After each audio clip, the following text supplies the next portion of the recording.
आपसे जानना चाहूंगी, जिस तरह से जीएसटी की बात उठी है तो लगातार मांग हो रही है कि कहीं ना कहीं कोरोना महामारी आई और उसके चलते जो भी चीजें पैदा हुई हैं, जो भी, तो आपको क्या लगता है कि जीएसटी में भी कमी आनी चाहिए? जीएसटी देखिए, कोरोना काल में जीएसटी बहुत नीचे तक चली गई थी, लेकिन उसके बाद भारत ने दोबारा बैक किया और उसके बाद जीएसटी लगातार बढ़ रही है। आप अक्टूबर से लेके और जनवरी तक का आपको आंकड़ा देख लीजिए, 1 लाख करोड़ से लगातार ऊपर जा रही है और 20 ऐप में ग्रोथ कर रही है जी। तो ये बहुत अच्छा है। कुछ सेक्टर्स ऐसे हैं जैसे हेल्थ सेक्टर्स में डिमांड्स बढ़ रही है कि जीएसटी कुछ कम करनी चाहिए, क्योंकि हेल्थ सेक्टर्स ऐसा सेक्टर्स है जहां पर अभी भी बहुत काम करने की आवश्यकता है। इस बात बजट में काफी बढ़ाया गया है, 137 टाइम जो है बढ़ गया, 137% से ज्यादा जो है बढ़ा गया। जी। अभी तक का जो भारत का ग्रोथ था 1.5 के आसपास स्वास्थ्य में खड़ा होता था, जबकि जर्मनी में स्वास्थ्य सेवाओं पे 9 पॉइंट समथिंग का खर्च होता था। चाइना में 3.2 का था, अमेरिका में 8 के आसपास था। तो ये सेक्टर ऐसा है जहां पर उसको ग्रोथ होना चाहिए और ये डिमांड्स की गई थी और इस बार इसका किया गया है। पंकज जी, आपको क्या पुराने जो वाहनों की बात की गई है कि उनके लिए स्क्रैप पॉलिसी ले जाएगी, तो ये स्क्रैप पॉलिसी क्या है, कुछ इसके बारे में जरा आप बताइए कि किस तरह से काम करेगी सरकार इस पे? देखिए, अभी तक का क्या था कि जो है पर्यावरण के उसमें सारी चीज़ें बड़ी दिक्कत हो रही थी और इसके लिए सरकार ने 22,000 करोड़ रुपया दिया भी है इस बार। तो ये जो स्क्रैप पॉलिसी ये थी कि अभी एक नियम बना था कि इस सर्टेन पीरियड के बाद एक स्क्रैप की पॉलिसी होगी कि इसके बाद गाड़ियाँ जो भी होंगी उसको किया जाएगा। उसका पर्टिकुलर अभी कोई इसकी पॉलिसी नहीं थी, जो भी गाड़ियाँ थी कबाड़ के इधर पड़ी उधर पड़ी सारी चीज़ें होती थी, उनको एक प्रॉपर वे में जो है उसको स्क्रैप बनाया जाएगा, एक उसका सेंटर बनाया जाएगा जहाँ पर उन गाड़ियों को स्क्रैप किया जाएगा और जिससे कि पर्यावरण को जो है लाभ मिले। पंकज जी, 6 स्तंभों की बात की जा रही है, 6 स्तंभों को लेकर सरकार आगे बढ़ रही है और उसके तहत तमाम निवेश करेगी। जिस तरह से हम लगातार बात कर रहे थे कि कोरोना महामारी आई और स्पेंडिंग जो है वो ज्यादा सरकार को करनी पड़ेगी, दिल बड़ा रखना पड़ेगा सरकार को तमाम क्षेत्रों पर निवेश करने के लिए, तो आपको क्या लग रहा है कि जिस तरह का अभी तक बजट पेश हो रहा है और 6 स्तंभों की लगातार सरकार बात कर रही है, तो आपको लग रहा है क्या इस बजट से आने वाले लोगों, आम लोगों को जिस तरह कोई फायदा होगा? बिल्कुल, देखिए, सरकार ने ये बजट जो प्रस्तुत किया है वो 6 स्तंभ, जो आपने कहा बिल्कुल सही कहा कि 6 स्तंभों को दृष्टिगत रखते हुए ये प्रस्तुत किया है। उसमें वित्तीय पूंजी और भौतिक संरचना, समावेशी विकास, नवाचार अनुसंधान, इस तरह की तमाम चीजें हैं। इसको ध्यान में रखते हुए 6 जो मेन पिलर्स हैं उसको देखते हुए ये बजट का एलोकेशन किया गया। बिल्कुल, ये एक बहुत बड़ी बात है। तो सुरेश जी, अभी जीएसटी की बात हो रही थी, तो सबसे ज्यादा जो परेशानी हो रही है वो व्यापारियों को हो रही है, तो व्यापारी चाह रहे हैं कि जीएसटी को कम किया जाए। देखिए, व्यापारियों की मांग रहती थी कि जीएसटी कम किया जाए उस पर, लेकिन सरकार को भी उन सारी चीज़ों को पैसे कहीं ना कहीं से तो अर्न करेंगे और उसके लिए ही बाकी जितनी भी चीज़ें इंफ्रास्ट्रक्चर बाकी है तो कहीं ना कहीं से तो सरकार गेन करेगी। ये जरूर है कि उन सेवाओं के लिए जीएसटी कम करना चाहिए जो मूलभूत सुविधाओं से जुड़ी हुई हैं, वो स्वास्थ्य सेक्टर हो गया, इंफ्रास्ट्रक्चर हो गया। लेकिन जीएसटी हमेशा जब से लागू हुई है हर समय कहीं ना कहीं रिवाइज हो रही है, उसका संशोधन हो रहा है और जहाँ पर सरकार को लगता है कि जिन चीज़ों पर नहीं है या उन पर सुधार किया जा रहा है, व्यापारियों की मांग के अनुसार काफ़ी बाकी मांग की गई है, काफ़ी सुधार है और ये सुधार लगातार चल रहा है, प्रचलन में चल ही रहा है इसका सुधार। तो पंकज जी, क्या लगता है आपको कि जिस तरह से अर्थव्यवस्था देश की घिरी है महामारी के बाद किसी तरीके से अब पटरी पर लौट रही है, तो इस बजट से देश की अर्थव्यवस्था क्या लेवल पे आ पाएगी? बिल्कुल, जिस तरह से अभी इकोनॉमिक सर्वे अभी बजट से एक दिन पहले वहाँ संसद में माननीय निर्मला सीतारमण जी जो वित्त मंत्री उन्होंने प्रस्तुत किया था, तो उन्होंने इस बात पे बिल्कुल ये कहा था कि जीएसटी का कलेक्शन बढ़ रहा है और जीएसटी जो है हमारी जीडीपी को बढ़ाने में बहुत बड़ा रोल प्ले करेगी, क्योंकि 1 नेशन 1 टैक्स। तो इन्होंने जीएसटी लागू होने के बाद उसमें 650 संशोधन किए गए, 650 संशोधन किए गए और वो इसी और एक बढ़ता हुआ कदम है। तो ये भी आप समझ लीजिए कि निश्चित रूप से समझ लीजिए अर्थव्यवस्था पटरी पर लौट रही है और अर्थव्यवस्था पटरी पर आएगी और भारत की इकोनॉमी को कोई विकासशील देश है उसको कोई रोक नहीं सकता। आज 3 ट्रिलियन की इकोनॉमी है हमारी और 5 ट्रिलियन बनाने का लक्ष्य माननीय मोदी जी ने उसका रखा है। तो इसीलिए ये कृषि सुधार बिल जो किसान बिल आया है ये इसीलिए आया है। इसमें किसी अदानी अंबानी का कोई फायदा नहीं है, ये जबरदस्त भ्रामक प्रचार है। अदानी अंबानी तो आज नहीं 20 वर्ष से कारोबार कर रहे हैं, देश के उद्योगपति हैं 25 साल से। वो कोई आज 6 साल में नहीं उद्योगपति बन गए हैं या उन्होंने अपनी तमाम संसाधनों को खड़ा कर लिया है। टाटा उद्योग ले लीजिए, टाटा टी जो रतन टाटा की कंपनी है, 1962 से आसाम का जो चाय उद्योग है सर्वाधिक वहां की मेन मतलब उपज का साधन है, उसको 1962 से वो परचेस कर रहे हैं और किसानों को उनका मूल्य दे रहे हैं। न उनकी कोई जमीन अधिग्रहित हुई, ना कुछ हुआ। तो एक भ्रामक प्रचार और किसानों की हठधर्मिता और कुछ लोगों द्वारा इसका भ्रामक प्रचार, किसानों को उल जलूल चीजें समझाना, उसी का नतीजा है कि ये सब चीजें हो रही हैं। लेकिन सरकार की मंशा क्लियर है। देखिए, अगर किसान इस देश की आत्मा है, अगर इस तरह की कोई भी चीज होगी तो किसान इतना बड़ा वोट बैंक है कि सरकार को अपदस्थ करने में भी देर नहीं लगेगी, सरकार भी चली जाएगी, ये भी सरकार जानती है। आप पंकज जी किसानों की बात कर रहे हैं, किसानों का तो ये तय था कि बजट में कोई ना कोई ऐसा प्रावधान सरकार लेकर आएगी ही जिससे वो किसानों को साधने की कोशिश करेंगी। तो 1.5 गुना बढ़ा तो दिया गया है, लेकिन जो रिफॉर्म्स है, कृषि रिफॉर्म्स, उसको लेकर आपको क्या लगता है कि क्या 1.5 गुना जो बजट में उनका इजाफा किया गया उससे क्या कृषि जो है आजकल के जो भी आंदोलन बैठे हुए किसान वो खुश होंगे इसको लेकर? बिल्कुल, देखिए, देश के किसान इस बात को अच्छी तरह समझते हैं और आज तक जैसे सोशल मीडिया ने अपने पैर पूरे इंडिया में पसार लिए हैं, मतलब उसका जो विस्तार हुआ है, इसका बहुत बड़ा फायदा सरकारों को है। आज पहले से बहुत सी चीजों में बहुत फर्क है, तो ये किसान इस बात को समझते हैं और कि जो है ये चीज उनके लिए हितकर है। इसीलिए देखिए, खाली पंजाब और हरियाणा के कुछ किसान ही इसमें मेन क्या नाम है इसमें आपको दिखाई दे रहे हैं इस आंदोलन में, और पूरे देश के किसान अगर कहा जाए तो पूरे देश के किसानों का नेतृत्व नहीं है। अगर ये चीज होता तो आज वहां इतना ज्यादा पूरे देश में हाहाकार मच गया होता। सुरेश जी, क्या आप पंकज जी की इस बात से सहमत है कि ये जो किसान है ये पंजाब और हरियाणा के ही है, खाली सिर्फ और सिर्फ जिस तरह से आंदोलन लगातार बढ़ता जा रहा है और तमाम चीजें हो रही हैं, किसानों का सिर्फ एक ही कहना है कि वो कृषि कानूनों को वापस ले, तो क्या बजट में आगे जिस तरह से 1.5 गुना बढ़ाया गया है, क्या कृषि रिफॉर्म्स में जो एमएसपी पर वो फिक्स रेट करने की बात कर रहे हैं, एमएसपी को फिक्स करने की बात कर रहे हैं, उस पर कुछ काम होगा? देखिए, ये पंकज जी से मैं 100% सहमत हूँ। ये किसान आंदोलन पर्टिकुलर 1 या 2 प्रदेशों के किसानों का है, उस प्रदेश के ही कुछ किसानों का है, ऐसा नहीं कि उस प्रदेश के सारे किसान हैं। ये आज स्पष्ट हो गया है, चाहे दिल्ली दंगा ले लीजिए, वो कर लीजिए, कि इन पूरे प्रकरण में कहीं ना कहीं राजनीतिक पार्टियां इन्वॉल्व है। किसान का चेहरा है, पीछे से वो पार्टियां उनको सपोर्ट कर रही हैं और उसको कर रही हैं, तो ये कर रहे हैं। कृषि रिफॉर्म की बात आज से नहीं हो रही, ये इससे पहले की सरकारों ने भी इसके लिए काम किया और इसके लिए कर रहे थे।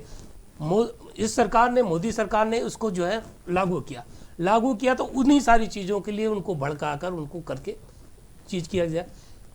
कृषि सुधार के लिए आज से नहीं, बहुत पहले से प्रयास हो रहा था, इससे पहले भी इसके लिए बार बार प्रयास किए गए थे, और अब जब लागू किया गया है तो वही लोग उसको भड़काकर, उनको देश के माहौल को कहीं ना कहीं करना है, कहीं नहीं खराब करना है। वो विरोध कृषि का विरोध नहीं है, वो विरोध मोदी जी का है, जिसमें किसानों का चेहरा आगे किया। इस बार भी देखिए कि कृषि के समय 75,000 करोड़ रुपए का जो है कृषि के लिए दिया गया उसमें, और काफ़ी सुधार किया गया, फसलों की मूल्य बढ़ाई गई। तो मुझे लगता है कि काफ़ी कुछ कृषकों के लिए अच्छा होगा और कृषियों का इनकम। अच्छा सुरेश जी, व्यापारियों की बात हम करें अगर, तो उनके लिए सबसे बड़ा जो मुद्दा है कि वो ऑनलाइन व्यापार है, तो इससे क्या जो रिटेल व्यापारी है उनका काफी ज्यादा नुकसान हो रहा है। तो वो चाहते हैं कि जो ऑनलाइन व्यापार हो या तो खत्म हो, या तो सरकार इस पर जो है कोई नया प्रावधान लेकर आए। ये ठीक है कि जो है नया इसमें जो ऑनलाइन व्यापार से किसान मतलब छोटे व्यापारियों को काफी फर्क पड़ा है। वो कह रहा है कि बहुत इजी हो गया ऑनलाइन, कि आपने बैठा और मोबाइल खोला और ऑर्डर कर दिया और वो आ गया, वो सिस्टम बन गया। तो छोटे व्यापारी व्यक्ति क्या है कि अपने पास जाना नहीं चाहता, उनको ऑन टेबल सब कुछ मिल गया, होम मिल गया, तो इसके लिए खैर ऑनलाइन व्यापार काफ़ी बड़ा है। ये फैक्ट है कि छोटे व्यापारियों के संरक्षण के लिए कुछ ना कुछ सरकार को करना चाहिए, उसके लिए प्रयास भी कर रहा है। क्योंकि आप एक देखिए कि जब कोरोना काल, जब देश में संकट का समय आया, तो ऑनलाइन व्यापार जितनी बड़ी बड़ी वर्ल्ड वाइड कंपनियाँ थी सब घर में बैठ गई। तब हमारे काम, समाज के काम, भारत के काम वही छोटे व्यापारी आए, जिन्होंने घर घर राशन पहुंचाया, घर घर उनकी जरूरत की चीजें पहुंचाई जी। और उसके बाद जब फायदा लेने की बात आई तो उन्होंने प्रचार करके चीजों को हाईलाइट करके किया गया। तो ये ठीक बात है कि छोटे व्यापारियों के संरक्षण के लिए सरकार काम भी कर रही है और करना भी चाहिए। और पंकज जी, मैं आपसे ये जानना चाहूंगी, जिस तरह की हमारी मूलभूत जो जरूरतें होती हैं वो है पेट्रोल, डीजल और खाने की, आम जनता क्या चाहती है? पेट्रोल की कीमतों में कमी आए, डीजल की कीमतों में कमी आए, जिस तरह के पिछले 6.9% टैक्स में बढ़ोतरी हुई पेट्रोल में, डीजल में 58% की। उसके बाद फूड का सामान, आपको क्या लगता है कि इस बार के बजट में क्या पेट्रोल और जो डीजल की दाम है लगातार बढ़ रही हैं, और जो प्याज और आलू के दाम जिस तरह से बढ़े थे उसमें कोई कमी आएगी? क्योंकि आम जनता को तो सिर्फ इससे मतलब है। बिल्कुल, देखिए पेट्रोल और डीजल के दाम जिस तरह से बढ़े हैं उस पर भी गवर्नमेंट को कंट्रोल करने की जरूरत है जी। और इस पे क्योंकि ये देश की ट्रांसपोर्टेशन से जुड़ा मुद्दा है जी। तो ये डीजल के अगर दाम में वृद्धि होगी तो ट्रांसपोर्ट के मूल्यों में वृद्धि होगी, आवाजाही जो सामान की होगी उस पे वृद्धि होगी। तो इस पे सरकार को कुछ ना कुछ एक्शन लेना चाहिए और इस पे कंट्रोल करने की जरूरत है, क्योंकि उसके तयशुदा दाम कुछ ज्यादा ही बढ़ चुके हैं। तो इस पे बिल्कुल कंट्रोल की जरूरत है। पंकज, लेकिन जो आंकड़े सरकार हर बार पेश करती है, आंकड़ों से आम जनता को कोई मतलब नहीं है। वो सिर्फ जानते हैं कि उन्हें किस चीज में कटौती मिल रही है, क्या उनके ऊपर कितना पैसा उनकी जेब से खर्च हो रहा है। क्योंकि कोरोना काल में हाथों से पैसा गया है, लोगों की नौकरी गई है, उद्योग, लोगों के जो दुकानें बंद हुई हैं, उसको लेकर जो मिडिल क्लास है उनके हाथ में अगर वो पैसा नहीं बचेगा तो वो निवेश कैसे करेंगे और इकोनॉमी में ग्रोथ कैसे आएगी? बिल्कुल, जैसा कि अभी हमारे पूर्व के सहयोगी ये बात कह रहे थे कि मतलब छोटे और मझले व्यापारी जो विदेशी कंपनियां हैं, कि मतलब कोरोना काल के समय इन्होंने ही हमारी मदद की, घर घर सामान पहुंचाया, हर तरह के कॉल पे यही उपलब्ध थे। वो जितनी कंपनियां हैं वो गायब थी।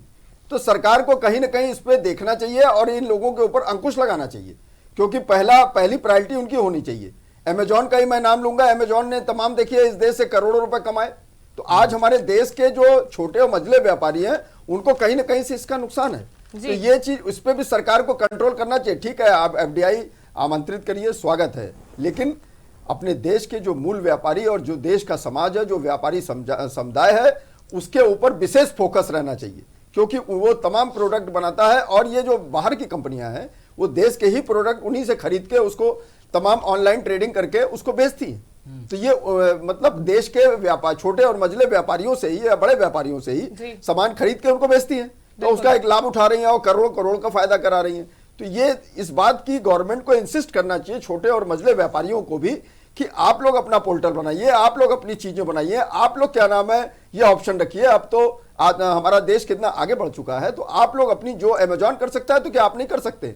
आप भी इस तरह के संसाधन उपलब्ध कराइए तो लोगों को। जो बाजार के लोग हैं उनका साफ तौर पे कहना है कि जो ये ऑनलाइन कंपनी है उनसे उनका बहुत बड़ा नुकसान हो रहा है, कि जिस तरह से ऑनलाइन कंपनियां आके और लोग आजकल घर पे बैठ के कोरोना काल की वजह से भी हो रहा है। तो सुरेश जी, आपको क्या लगता है कि जो ऑनलाइन कंपनियां हैं उनके चलते जो लोकल लोग हैं उनको जो नुकसान हो रहा है उस पर क्या कुछ सरकार को कदम उठाना चाहिए? ये ठीक बात है कि जो है ऑनलाइन कंपनियों की वजह से छोटे व्यापारियों को बहुत नुकसान हो रहा है जी, और मझले व्यापारी या उन कंपनियों को जो है काफ़ी कोरोना काल में तो काफ़ी नुकसान हुआ है। और लेकिन उस सबके बावजूद पूरे संकट के दौरान, कोरोना काल के दौरान उन्होंने मदद की। सरकार को इनके लिए जो है नए नए जो एमएसएमई के तहत या ऑनलाइन ट्रेडिंग के तहत इनको प्रमोट करना चाहिए। बाहर की कंपनियां आती हैं, यहीं का सामान लेती हैं, यहीं के कस्टमर को बेचती हैं, बीच का फायदा लेके चली जाती हैं। तो इस तरीके की जो ऑनलाइन, देखिए डिजिटल मार्केट इस समय बहुत है, डिजिटलाइजेशन बहुत ज़्यादा बढ़ रहा है। तो ये हमको इस बात के लिए छोटे व्यापारियों को भी प्रमोट करना चाहिए, मझले व्यापारियों को प्रमोट करना चाहिए कि लोकल के जितने भी हैं, कि यदि एक व्यापारी ये देखता है कि हमारे घर के पास में 500 घर है तो उनसे कहीं ना कहीं लिंकअप करे, और यही सुविधा यदि वो व्यापारी उन लोगों को दे, ऑनलाइन ही दे कि आप घर पे बैठ के उसमें जो है उन्होंने अपना एक मिस्टर एक्स ने जो है उनकी दुकान है, उन्होंने अपना एक ऑनलाइन बिजनेस सेंटर किया और लोकल के जो भी व्यापारी है एक कंपनी के उन्होंने उसी पे किया और वही ऑर्डर किया अपने सामानों का और ग्रोसरी या जितनी भी चीज़ों का, और वही लोकल का व्यापारी उनको पहुंचा दे। तो संभवतः है कि हम या देश का वो जो है उन मल्टी लेवल कंपनियों पे ना जाके अपने उन लोगों पे जाए जो हमारे साथ के जुड़े, हमारे संकट के साथ में खड़े रहे। तो ये ऑनलाइन व्यापार को जो लोकल लेवल पे उस पर प्रमोट करना चाहिए। पंकज जी, हमारा एक सवाल आपसे कि बजट तो पेश हो जाएगा जी, लेकिन बजट के अमल को अपने इरादों में लाना, उस पर कितना अमल हो पाएगा?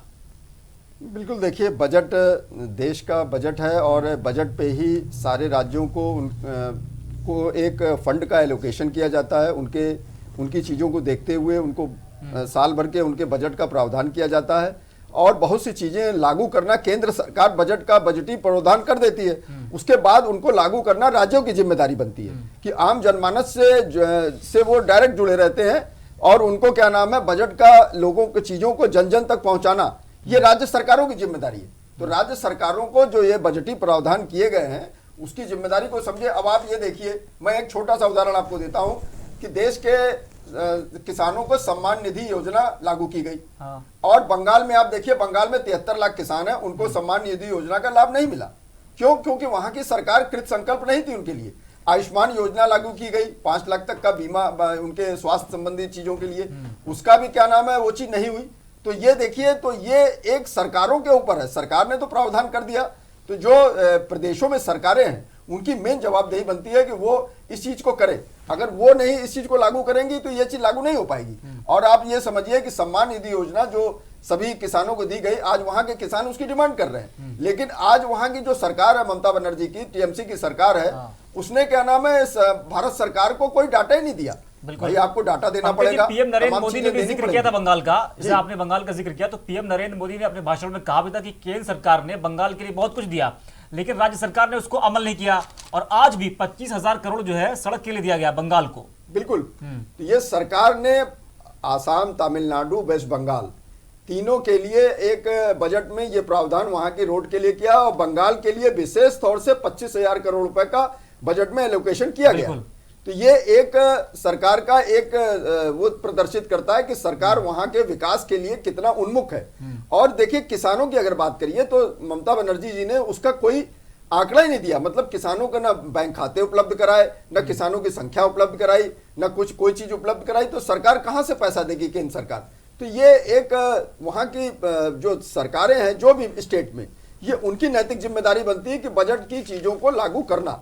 पंकज जी, दिक्कत वहां होती है जब राष्ट्रीय हित के आगे व्यक्तिगत हित, अपनी राजनीतिक बिल्कुल हित सही पे कह रहे जहाँ हैं। लागू होती है, बिल्कुल। तब दिक्कत पैदा होती पैदा है। होती है। राष्ट्रीय हित के जो मुद्दे हों, जहाँ पर आम जनता के मुद्दे हो, वहां पर ये सभी सरकारों को, चाहे वो पक्ष की हो या विपक्ष की हो, वहां पर सपोर्ट करना जन जन चाहिए, की चीजों का उसका ध्यान रखना चाहिए। ध्यान रखना चाहिए। वहां पर जो है राजनीति नहीं करना चाहिए। बाकी तो आप बिल्कुल सही बात। जिस तरह से पंकज जी ये बात हो रही है कि वी मोड पर हमारा जो इकोनॉमी है वो ग्रोथ कर रही है, लेकिन जिस तरह से हम लोग ने देखा है, हमें तो ये लग रहा है कि उस पे चल रही है, क्योंकि जो गरीब है वो गरीब होते चले जा रहे हैं और जो अमीर है वो अमीर होते चले जा रहे हैं। नहीं, मैं आपकी इस बात से सहमत नहीं हूं कि गरीब हैं तो गरीब होते चले जा रहे हैं, ऐसा नहीं है जी। सरकार गरीबों के लिए कृत संकल्प है। अगर गरीबों के लिए कृत संकल्प नहीं होती तो देखिए, प्रधानमंत्री आवास योजना, शौचालय योजना, तमाम ऐसी योजनाएं और राशन देने का काम, जो आपके लोग हैं जो मतलब बिलो पॉवर्टी लाइन के नीचे आते हैं, उनको एक तयबद्ध चीजों में उनके घर घर राशन पहुंचाने का काम, तो ये तमाम चीजें सरकार ने की है। तो ऐसा नहीं। और मनरेगा को आप देख लीजिए, उसमें मिनिमम वेजेस बढ़ा दिया गया। आज 6,000 रुपए मनरेगा के तहत लोगों को मिलने का प्रावधान है जो मजदूर उसमें काम करते हैं। तो ये सरकार की कहीं ना कहीं नीतियों को दर्शाता है कि सरकार उनके लिए जागरूक है। इस बात को खाली क्रिटिसाइज करना कि सरकार कुछ नहीं कर रही है, ऐसा नहीं है सरकार। अच्छा, दूसरी चीज आप आइए, अमृत जल पेयजल योजना जी। उसमें आप देखिए, सरकार ने 2 लाख के ऊपर बजट का प्रावधान किया है गांव-गांव तक पानी पहुंचाना, और 1,97,000 करोड़ रुपए उसके स्वच्छता मिशन के तहत ग्रामीण क्षेत्र में, रूरल एरियाज में, वहां पर इसके लिए कार्य किया गया है। तो ये एक बहुत बड़ी बात है कि सरकार उनके स्वास्थ्य, क्योंकि वहां पर अगर स्वच्छता रहेगी तो आप सीधी सी बात है कि लोग बीमार कम पड़ेंगे और वो लोग स्वस्थ रहेंगे। तो सरकार कहीं ना कहीं उनकी इनकम से लेकर तमाम चीजों पे ध्यान दे रही है। और भारत कृषि प्रधान देश है, यहाँ पर आपने एमएसपी 2018 में 1.5 गुना की गई, और 1975 रुपए आज गेहूं का समर्थन मूल्य, मिनिमम सपोर्ट प्राइस, और 1868 लेकिन जो आय थी मनमोहन के दौर पर वो भी 6,000 थी, और आज उनके प्रधानमंत्री का दौर चल रहा है तो 8,000 हुई है, तो 2,000 बढ़ी है।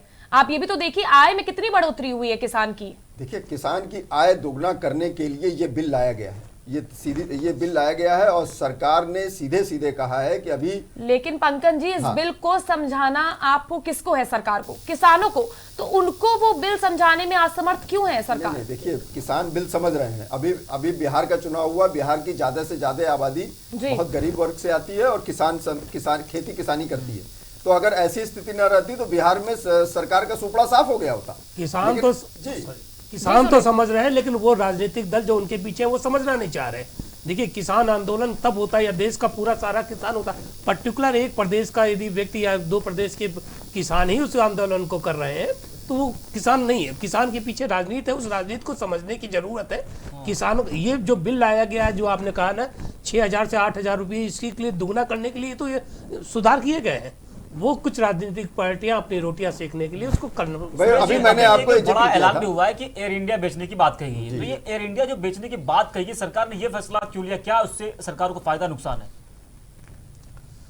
देखिए एक बात समझ लीजिए, मैं आपको बीच में बोल रहा हूँ कि देखिए एयर इंडिया जो बेचने की बात है, एयर इंडिया इस समय 69,000 करोड़ के घाटे में है। हाँ। जी और ये एक सफेद हाथी बन चुका है। विगत 20 वर्षों से, विगत मतलब कई दशकों से एयर इंडिया का बुरा हाल हुआ है। एक दिन में नहीं हो गया कि ये 5-7 सालों में एयर इंडिया का इतना बुरा हाल हुआ है। किसके हाथों में जाएगा ये? नहीं, ये सभी 20-25 सालों से चला आ रहा है। तो ये कहना, इस पे तमाम मतलब जो आपने एफडीआई आमंत्रित किया, तमाम कंपनियों को आमंत्रित किया, तो आज प्राइवेट कंपटीशन का दौर आ गया। तमाम एयरलाइंसेज उसमें आ गई, तमाम लोग आए। कई लोग ऐसे भी थे जो एयरलाइंस बंद करके भाग भी गए, जैसे किंगफिशर, विजय माल्या की कंपनी थी। 8,000 करोड़ का उन्होंने लोन लिया, सरकार ने 14,000 करोड़ रुपए उनके ऊपर जो है उनकी संपत्तियों को सीज कर लिया है और उनके अब प्रत्यर्पण की बात चल रही है। तो ये लंदन में है वो। तो इस तरह से एयर इंडिया को बेचना तो एक बिल्कुल आवश्यक है, क्योंकि भारत की जान है एयर इंडिया, और एयर इंडिया में विनिवेश होना, डी इन्वेस्टमेंट, विनिवेश जिसको कहते हैं, वो होना बहुत जरूरी है। क्योंकि अगर एयर इंडिया में विनिवेश नहीं होगा तो एयर इंडिया के प्लेन आज टूट जाते हैं, 2 टुकड़े हो जाते हैं, उनके क्राफ्ट्स इतने पुराने हो चुके हैं, तो उसमें बहुत पैसा की जरूरत है। ये सरकार के पास इतनी धनराशि नहीं है। सरकार ने पिछले बजटीय प्रावधानों में कई बार इस तरह की रकम का प्रायोजन किया, लेकिन उसके बावजूद भी एयर इंडिया में कोई सुधार नहीं हुआ। तमाम चीजें होने के बाद उसके एयरक्राफ्ट पुराने हो चुके हैं। मतलब उसके बजटीय संसाधन में एयर इंडिया के कम से कम 50,000 करोड़ की जरूरत है।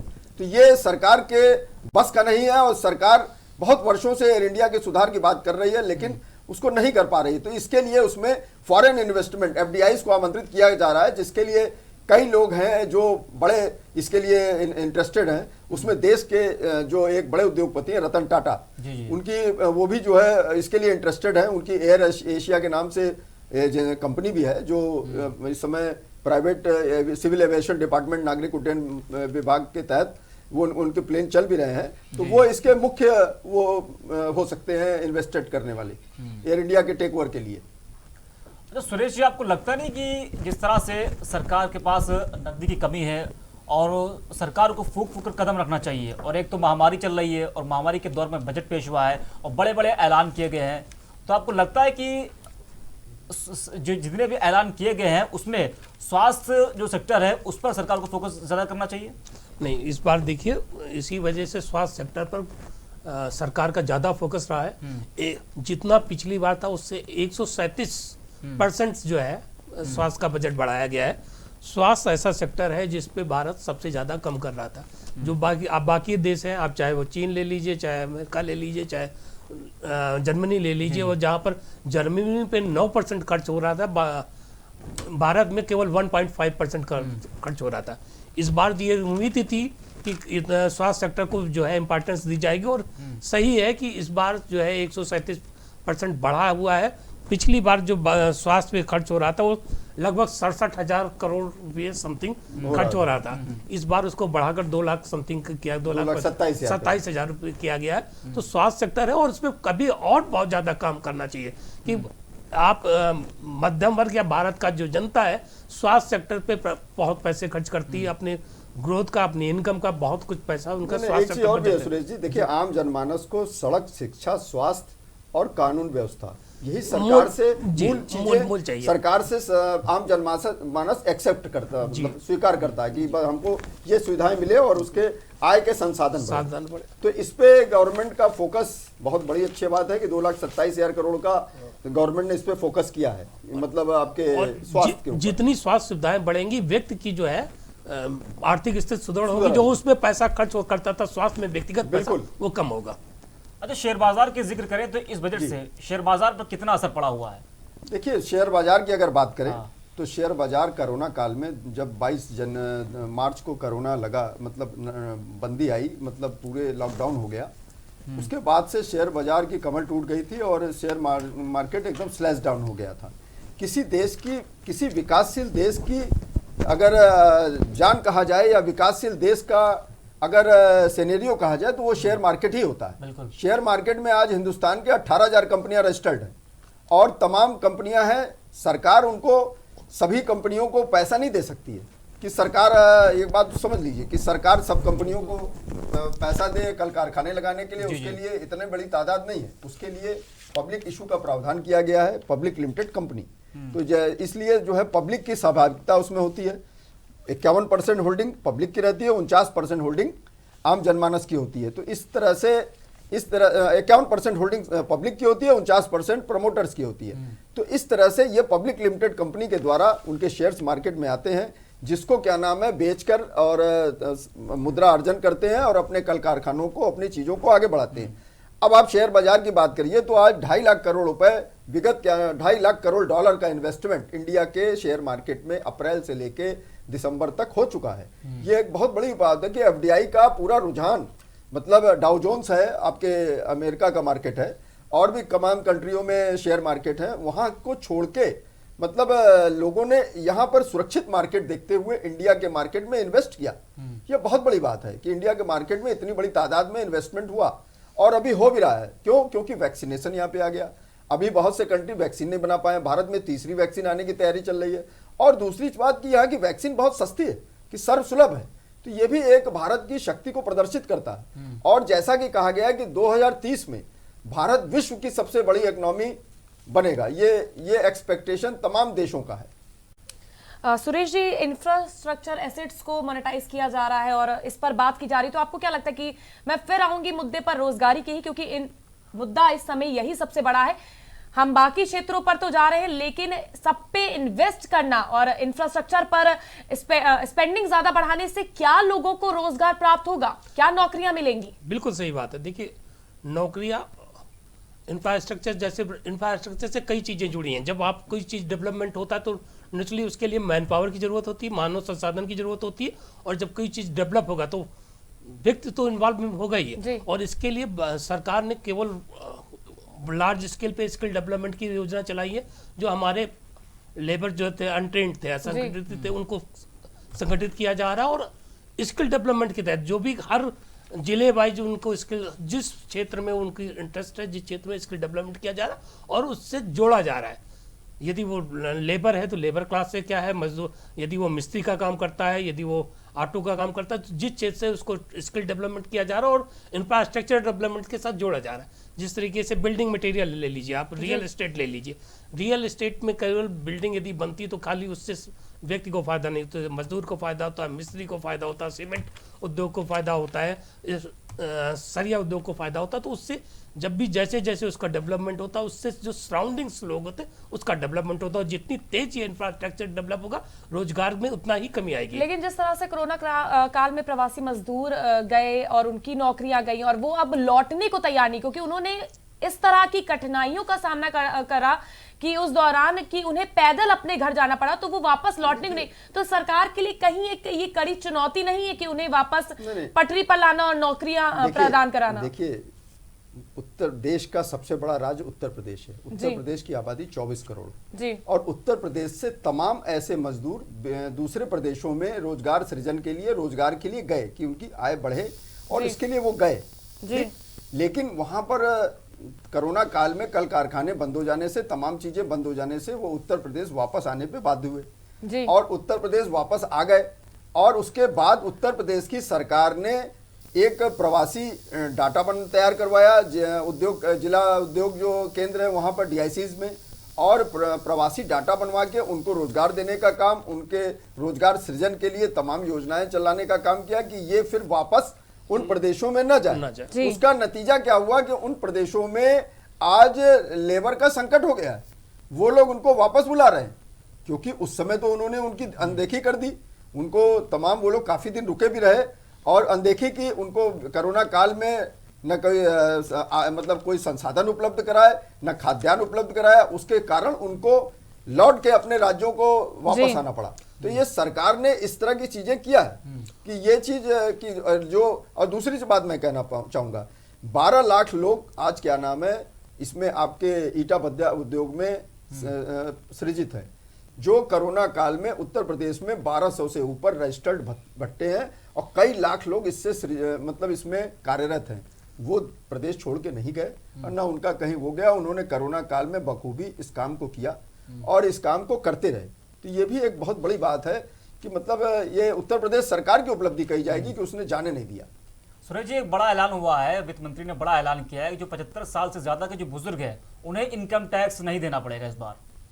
ये बड़ा ऐलान किया गया है।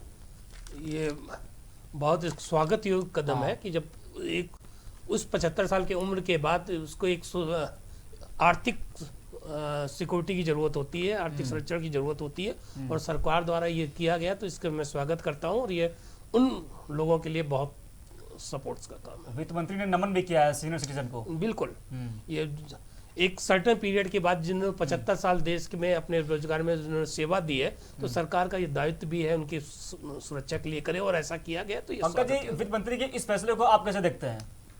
देखिए, ये सरकार का ये बड़े बुजुर्गों को एक नमन है, उनके लिए श्रद्धा सुमन है, उनके लिए श्रद्धा है, भक्ति है। इसीलिए सरकार ने उन बुजुर्गों का आशीर्वाद लेने के लिए ये कदम उठाया है कि 75 साल के बुजुर्गों की कोई इनकम बढ़ नहीं सकती है, वही उनकी पेंशन, वही उनका सहारा होती है। और अगर आप दूसरे उसमें देखें, पेंशन सहारा होती है, और जिस तरह से आप देखें एफडीज के जो मतलब बैंकों की जो सावधि जमा पत्र होते हैं, उनकी जिस तरह से मतलब परसेंटेज ऑफ इंटरेस्ट घटा है, तो वो भी उनकी आय में एक कमी हुई। तो पेंशन उनका एक मूलभूत आधार रह गई। पेंशन से ही उनका घर खर्च चलना है, तमाम चीजें, उनकी स्वास्थ्य संबंधी सारी चीजें होनी। तो सरकार ने उनको याद करते हुए, उनके प्रति श्रद्धा रखते हुए उनको टैक्स से फ्री कर दिया। ये बहुत अच्छा स्वागत योग्य कदम है कि उनको टैक्स से फ्री कर दिया गया। पेंशन की बात कर रहे हैं, इसी के साथ मैं आगे बढ़ती हूँ। जिस तरह से बुजुर्गों को तो लिया ही गया, उनको पेंशन से मुक्त कर दिया गया, लेकिन जो युवाओं के ऊपर एक तरह का बर्डन होता है, उनके लिए क्या कुछ खास है? वहीं बजट हेडलाइंस पर एक नजर डालते हैं, और सरकारी बैंकों को 20,000 करोड़, इंश्योरेंस सेक्टर में एफडीआई बढ़ेगा, बीमा क्षेत्र में 74% एफडीआई को मंजूरी। बीमा क्षेत्र से बड़ी खबर, परिवहन सेक्टर को 1.18 लाख करोड़। तो सरकारी बैंकों को 20,000 करोड़, इंश्योरेंस सेक्टर में एफडीआई बढ़ेगा, बीमा क्षेत्र में 74 एफडीआई को मंजूरी। पावर सेक्टर में 3.1 लाख करोड़, आईडीबीआई बैंक का होगा विनिवेश। 2 पब्लिक सेक्टर बैंकों का विनिवेश कानून में सरकार बदलाव करेगी। फ्यूचर रेडी सेल सिस्टम बनाना लक्ष्य। तो बजट से जुड़ी इस वक्त की बड़ी बातें हम आपको बता रहे हैं। पावर सेक्टर को 3.1 लाख करोड़ दिए गए हैं, वहीं आईडीबीआई बैंक का होगा विनिवेश। एमएसपी से 1.5 गुना ज्यादा कीमत देंगे किसानों को।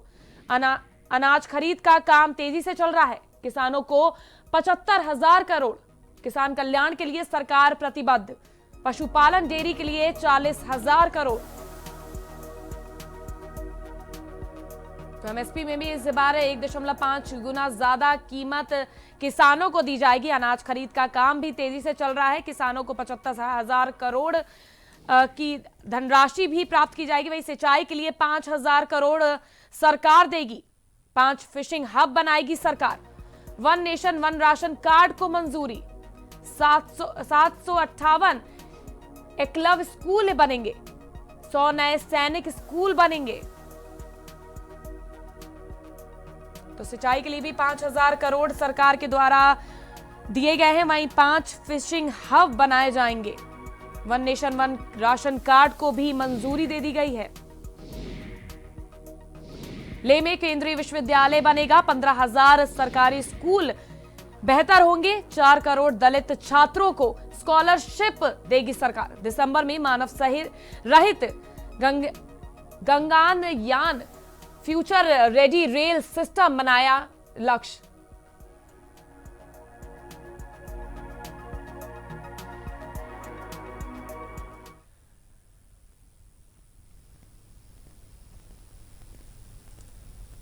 पंकज जी, आपके पास हम आएंगे जी। सरकार बड़े बड़े दावे कर रही है, बड़े बड़े ऐलान कर रही है, लेकिन इस बजट में मंदी से निपटने की दवा आखिरकार आपके हिसाब से क्या होनी चाहिए?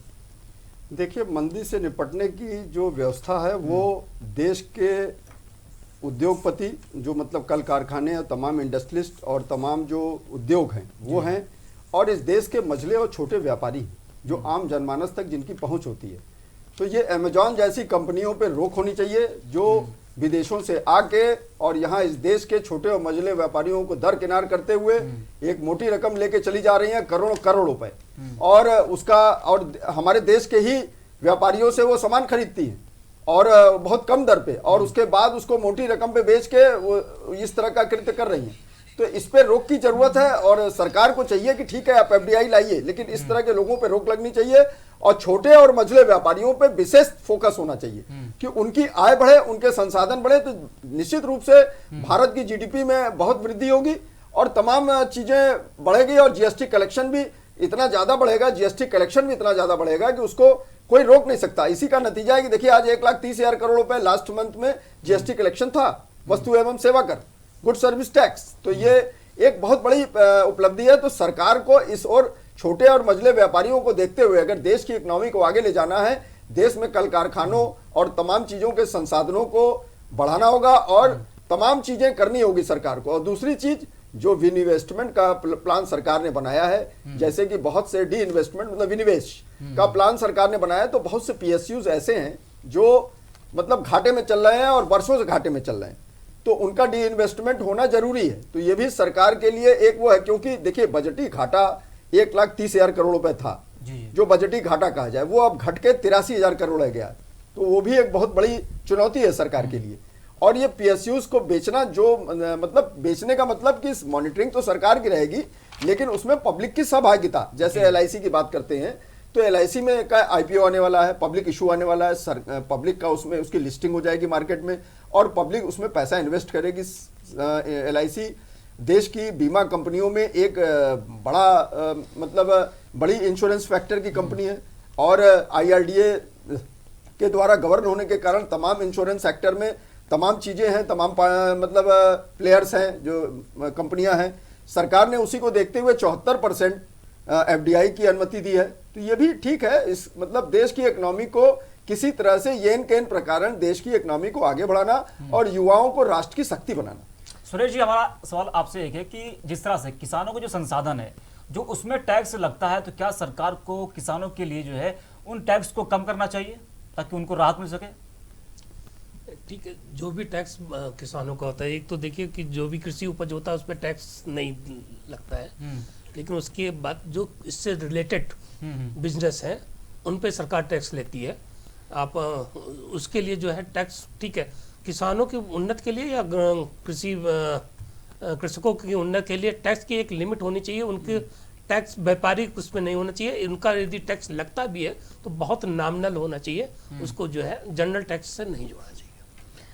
पंकज जी, जिस तरह से आत्मनिर्भर भारत का सीधा जो रिश्ता है वो रोजगार सृजन से जुड़ता है और कहीं ना कहीं ऑटोमोबाइल भी उसमें बहुत बड़ा रोल प्ले करता है। तो जिस तरह से 2018 से 19 में चीन से 4.75 अरब डॉलर के ऑटो पार्ट्स का आयात किया गया, वहीं वाहनों को बनाने के लिए 7% रॉ मटेरियल का आयात भी चीन से होता है। तो आत्मनिर्भर भारत के गति में आगे बढ़ने के लिए किस तरह से जो बजट है उसमें क्या प्रावधान ऐसे आना चाहिए जो ऑटोमोबाइल सेक्टर के लिए कि जो चीन से जो आयात है वो कम हो सके और भारत आत्मनिर्भर की ओर बढ़ सके?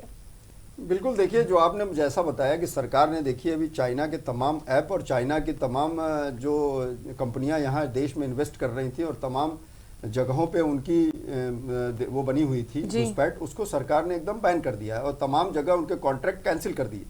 तो ये आत्मनिर्भर भारत की ओर बढ़ाने के लिए एक कदम है। और जैसे कि अभी टिकटॉक की बात लेकर लीजिए, तो टिकटॉक के जरिए चाइना 400 करोड़ रुपए साल ले आता था, तो ये 4 अरब रुपए बहुत बहुत मोटी धनराशि है। तो इसलिए सरकार ने ये प्रावधान किया कि हमारे देश में आप स्वयं टिकटॉक की तर्ज पे कोई दूसरा ऐप लॉन्च करिए और पब्लिक उसको ग्राह्य करे। कोई जरूरी तो है नहीं कि टिकटॉक से ही काम चलेगा, तमाम इस तरह के ऐप है और हिंदुस्तान के तमाम जो आपके ये कंप्यूटर साइंस सेक्टर के आईटी सेक्टर के तमाम ऐसे मेधावी हैं जो सक्षम हैं और विदेशों में जाके अपनी प्रतिभा दिखा रहे हैं, तो वो देश में दिखाएं।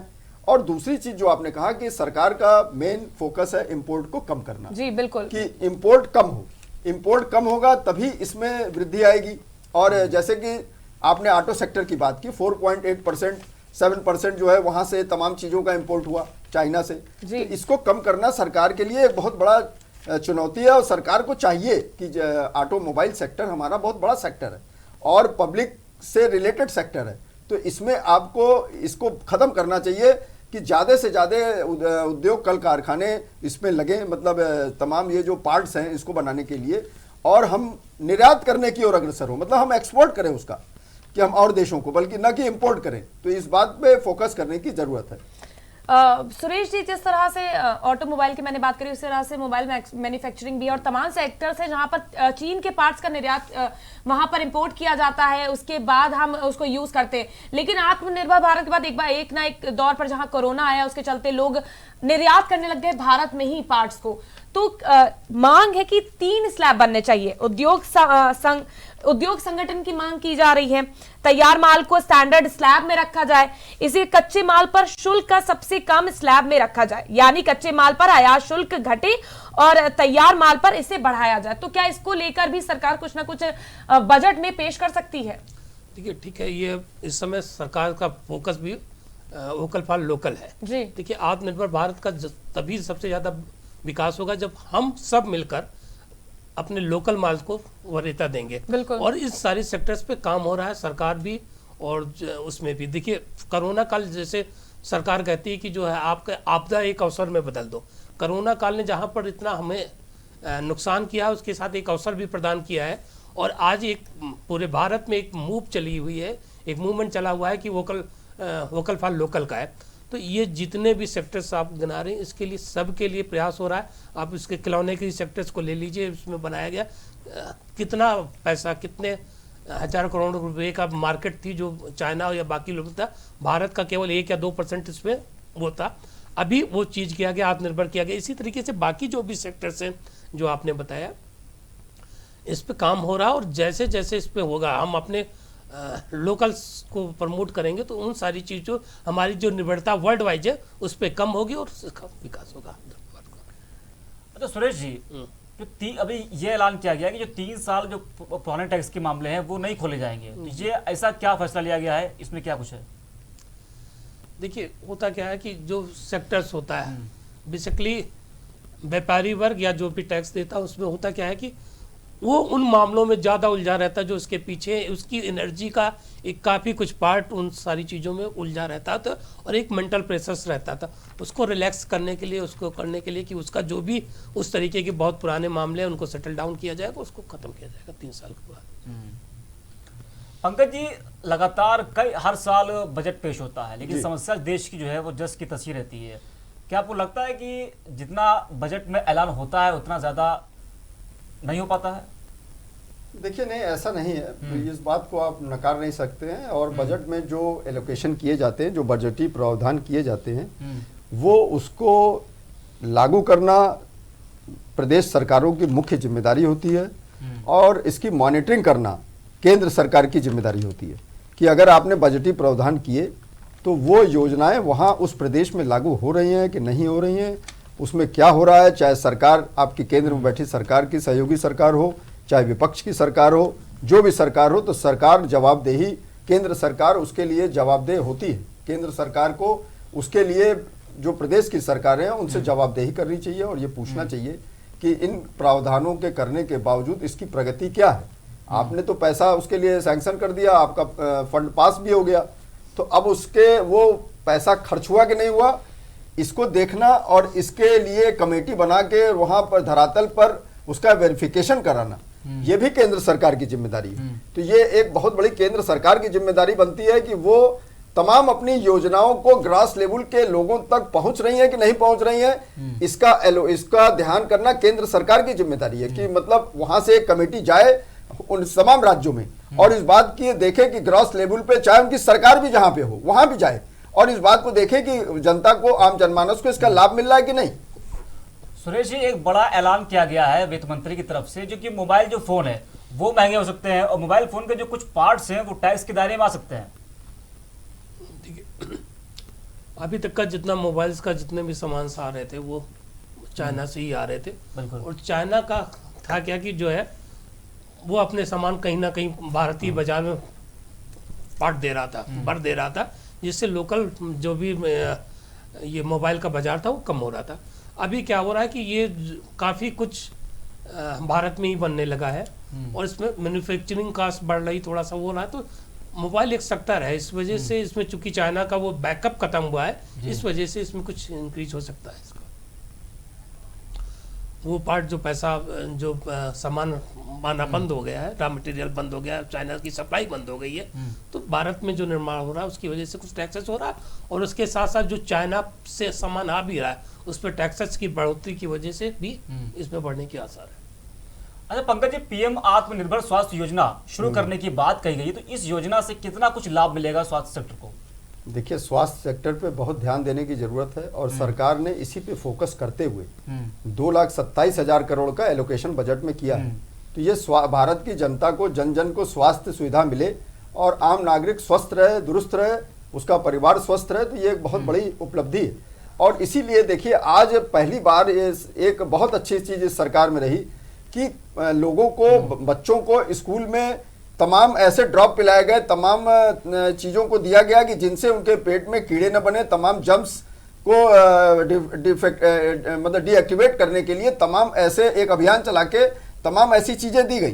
पोलियो अभियान तो चल रहा है क्षय रोग के लिए, लेकिन बच्चों के ऊपर, जो बच्चों के पेट में पेयजल से और तमाम चीज़ों से जो तमाम बैक्टीरियाज जन्म ले लेते हैं, उससे उनके स्वास्थ्य के ऊपर बहुत प्रभाव पड़ता है, और स्वास्थ्य में प्रभाव पड़ने के कारण वो पढ़ाई लिखाई प्रभावित होती है।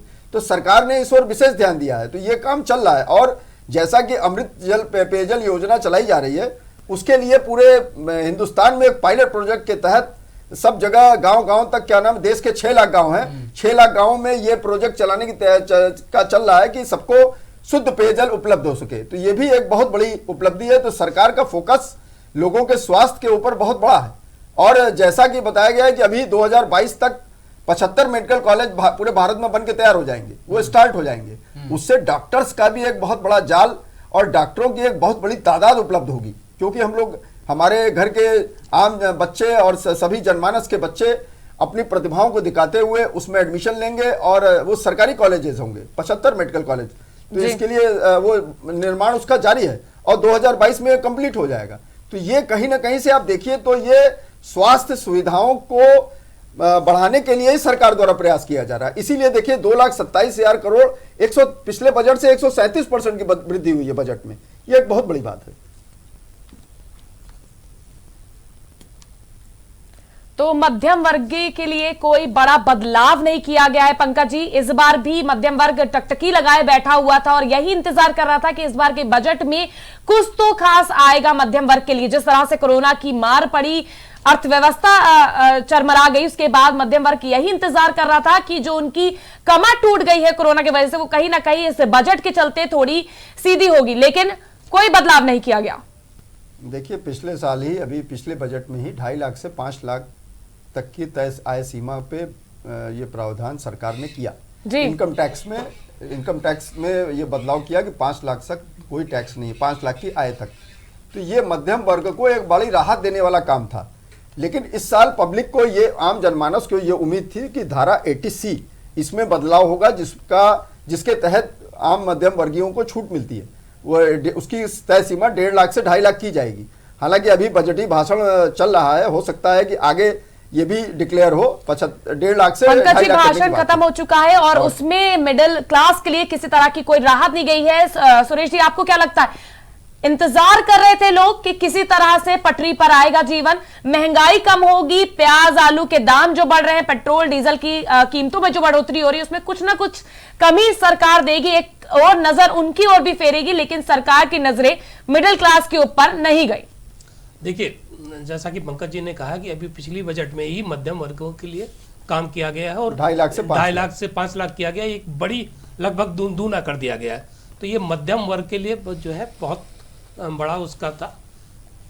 ये फैक्ट है, कोरोना को लेकर भी कोई बड़ा ऐलान नहीं किया गया है। जी बिल्कुल अब्दुल, कि शिक्षा नीति में को लेकर जो है, जो नई शिक्षा नीति आई है उसको लेकर भी कोई ऐलान हो सकता है, ऐसा भी कुछ दिखा नहीं फिलहाल के लिए। पंकज जी, बिल्कुल, देखिए, शिक्षा नीति इस देश की नीति है जो आम जनमानस के लोगों को शिक्षा प्रदान करने का काम, इसके लिए भी तमाम चीजें हैं वो ठीक है। सरकार का फोकस मेन स्वास्थ्य उपयोगी ये बजट रहा। अगर ये कहा जाए तो ये बजट स्वास्थ्य चीजों को देख के बनाया गया और इस पे बहुत ज्यादा प्रावधान भी किया गया जी। तो ये एक तरह से कहा जाए तो ये बजट मेन आदमी के स्वास्थ्य, आम जन के स्वास्थ्य, जब स्वास्थ्य ठीक नहीं रहेगा तो वो क्या करेगा, लेकिन शिक्षा की अगर बात करें तो शिक्षा के लेकिन क्षेत्र में- पंकज जी, अगर पैसा नहीं रहे होगा तो निवेश कैसे होगा? नहीं, तो पैसे के लिए देखिए सरकार ने एक तरह का प्रावधान किया है कि ज्यादा से ज्यादा जितने कल कारखाने और जितने और भी तमाम चीजें हैं, आत्मनिर्भर भारत, उसके लिए तमाम चीजों को वोकल फॉर लोकल को प्रमोट करना, तमाम लोगों की आय को बढ़ाने के लिए तमाम चीजों पे फोकस करने का काम सरकार ने किया है कि आम लोगों की आय बढ़े और देश के जितने उद्योग हैं उसमें ज्यादा से ज्यादा जो प्रतिभाशाली लोग हैं वो अपनी ड्यूटी दें, अपने रोजगार, अपने मतलब अपने सेवाओं को दें। इसको देखते हुए सरकार ने प्रयास किया है कि लोगों की ज्यादा से ज्यादा नौकरी युवा शक्ति को मिले और जो युवा स्किल डेवलपमेंट से रिलेटेड है, जो युवा स्किल से रिलेटेड है उनके लिए स्किल डेवलपमेंट की व्यवस्था की गई कि जो लोग अपनी स्किल को के द्वारा पैसा अर्जित कर सकते हैं वो उसको कार्य करें। तो ये सब चीजें सरकार के द्वारा उनके आत्मनिर्भर बनाने की और स्वावलंबी बनाने की एक प्रयास चल रहा है। तो इसको आप डिनाई नहीं कर सकते हैं कि नहीं सरकार उनको भूल गई है या ऐसा कुछ नहीं कर रही है। ये एक सरकार का पूरा प्रयास है। शिक्षा क्षेत्र में पिछली बार जो बजट चला था, बजट वो चला था कम से कम 2.5 से 3 घंटे, इस बार 2 घंटे में समाप्त हो गया है और कुछ राहत भी मिलती हुई नहीं दिखाई दे रही है यहाँ पे। सुरेश जी देखिए, इस बार जो का बजट जो फोकस था ये स्वास्थ्य के क्षेत्र में था, आर्थिक विकास में था और कृषि सुधार में था। जो फोकस इस बार का बजट का रहा है वो रहा है। इस क्षेत्र के लिए आपने स्वास्थ्य क्षेत्र में देखा कि सरकार ने काफी कुछ चेंजेस किए हैं, सारी चीजें की। आप अभी शिक्षा क्षेत्र के लिए बात कर रहे थे, शिक्षा क्षेत्र में एक बड़ा बदलाव हुआ था जिसको बड़ा हम लोग लाइटली ले रहे हैं कि हर शिक्षा के साथ में स्किल डेवलपमेंट जोड़ा गया था। अभी तक हम क्या करते थे, उनको केवल शैक्षिक वो देते थे, स्किल डेवलपमेंट का नहीं हुआ था। इसका लॉन्ग टर्म बहुत ज्यादा इम्पैक्ट पड़ेगा और व्यक्ति जब बच्चा निकलेगा उसके पास में तो एजुकेशन के बाद में साथ साथ एक हुनर रहेगा। अभी तक क्या था कि बच्चा शिक्षा में पढ़ता था, एक डिग्री लेके वहां पहुंचता था और वो डिग्री के बाद में था उसका कोई स्किल डेवलपमेंट नहीं था। अब बच्चा जब जाएगा तो उसके साथ में एजुकेशन की डिग्री के साथ साथ में एक स्किल भी होगी। जिस क्षेत्र में भी इसका इंटरेस्ट हो उस क्षेत्र का स्किल सब सीख सकता है और उसके पास काम करने का एक अवसर बढ़ जाएगा। लेकिन लोग एक तरह से कहीं ना कहीं ये टकटकी लगाए बैठे थे कि आयकर स्लैब में बदलाव होगा, कुछ ना कुछ रियायतें मिल सकती हैं, लेकिन किसी तरह का कोई बदलाव सामने नहीं आया। गैस के दाम कम हो गए, ऐसा बिल्कुल कुछ दिखा नहीं है। किसी तरह का कोई इस पर बजट में कुछ नहीं। 100 सालों में सबसे बड़ा बजट की बात की जा रही थी, तमाम दावे किए जा रहे थे कि इस बारे का जो हो सकता है वो बहुत बड़ा हो सकता है। देखिए, जब रेवेन्यू का सृजन होना बहुत जरूरी है, सारी चीजों को अगर आप फ्री लेने की बात करिएगा तो ये एक कहीं से भी उपयोगी नहीं है कि सारी चीजें जनमानस को फ्री दी जाए। ये ठीक नहीं, क्योंकि जनमानस को हर चीज फ्री में उपलब्ध कराना ये ठीक नहीं है। आप फ्री की बात नहीं हो रही पंकज जी, लेकिन जिस तरह से हमारा महामारी आई, आशय क्या है, देखिए ठीक है, महामारी आई, सरकार ने इतने बड़े वैक्सीनेशन प्रोग्राम का श्री गणेश किया, उसको आगे ले गए, वैक्सीन बनी और आम जनमानस तक वैक्सीन बनाने का काम, पहुंचाने का काम किया जा रहा है, वैक्सीनेशन का काम किया जा रहा है। तो ये एक सरकार का प्रयास जारी है। तो आत्मनिर्भरता की वैक्सीन क्यों नहीं दी गई आम लोगों को? नहीं, आत्मनिर्भरता की वैक्सीन की ओर भी सरकार प्रयासरत है। तमाम किस तरह का प्रयास? तमाम पंकज जी, बजट आ गया है, 73% लोग चाहते थे कि कोरोना वैक्सीन मुफ्त दी जाए। बिल्कुल नहीं, तो अभी क्या नाम है, देखिए कोरोना वैक्सीन के लिए अभी देखिए मेडिकल स्टाफ, पैरामेडिकल स्टाफ, उनको क्या नाम है फ्री में लगाई गई और देश के जो जवान और पैरामेडिकल मिलिट्री फोर्सेज है उनको दिया गया और जो राज्य सरकारें हैं उसके ऊपर इस बात का फोकस कर दिया गया। तो तमाम राज्य सरकारों ने कह दिया है कि हम फ्री में वैक्सीन उपलब्ध कराएंगे, इसके लिए कोई चार्जेस नहीं लेंगे। तो ये राज्य सरकारें अपने बजट में उसका प्रावधान करेंगी और उसका इंतजाम करेंगी। ये राज्य सरकारें उसका निश्चित रूप से प्रावधान करेंगी। ये एक बहुत बड़ी बात है क्योंकि राज्य सरकारों के ऊपर भी जिम्मेदारी है और राज्य सरकारों का अपना एक उसका बजट का प्रावधान है। तो ये राज्य सरकारें बिल्कुल निश्चित रूप से इसको करेंगी। लेकिन जिस तरह से महंगाई की वजह से जो आम जनता परेशान हुई है, लोगों की नौकरियां गई, जो छोटे तबके के लोग थे उनकी जो दुकानें बंद हो गई हैं, उसके चलते कई उम्मीदें थी। देखिए, ये आप महंगाई की अगर बात करिए तो महंगाई में जैसे अगर आप फसल की बात कर लीजिए तो फसलों के ऊपर, फसलों के एक हिंदुस्तान में एक मतलब एक 12 महीने एक राउंड द क्लॉक एक वो चलता है फसलों का, खरीफ की फसल, रबी की फसल। और अगर थोड़ा सा भी क्लाइमेक्स में अगर परिवर्तन हुआ या कुछ भी हुआ तो उन फसलों का नुकसान होता है और उसके चलते चीजें महंगी मिलती हैं। अगर आप प्याज की बात करें, एक जमाना ऐसा भी रहा है एक समय कि प्याज फेंका जाता रहा है, 2-2 रुपए किलो में प्याज नासिक में और वहां पर जहां से मेन प्याज की उपज है। वही पंकज जी, इस वक्त की बड़ी खबर सामने आ रही है, मैं आपको रोकना चाहूंगी।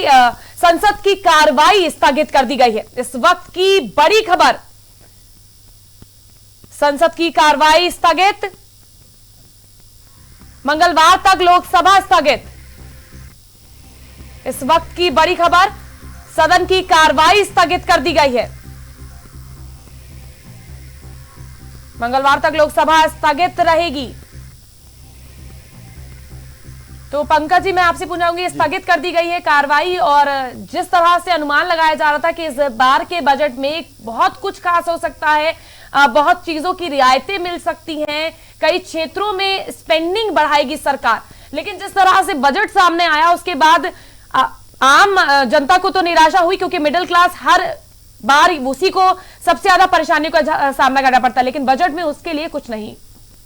देखिए, ये आप नहीं कह सकते कि हर उसके लिए नहीं, आम जनता को स्वास्थ्य उपलब्ध कराना सरकार की पहली प्राथमिकता रही, और स्वास्थ्य को ही ध्यान में रखते हुए सरकार ने 137% वृद्धि के साथ 2,27,000 करोड़ का एलोकेशन किया। एक बहुत बड़ी राशि है। 137% की वृद्धि एक बहुत बड़ी राशि है। और शिक्षा और ये सड़क ले लीजिए और तमाम चीजें ले लीजिए, उस पर भी सरकार ने काम किया। और आम जनमानस को स्वास्थ्य के ही दृष्टिगत रखते हुए 5 लाख रुपए का बीमा आयुष्मान योजना के तहत वो स्कीम जारी है। तो बहुत सी चीजें देखिए, बजट में हर तरह का प्रावधान करना, और ये एक चीज कहिए कि नहीं आम जनमानस की अनदेखी की गई, ऐसा नहीं है।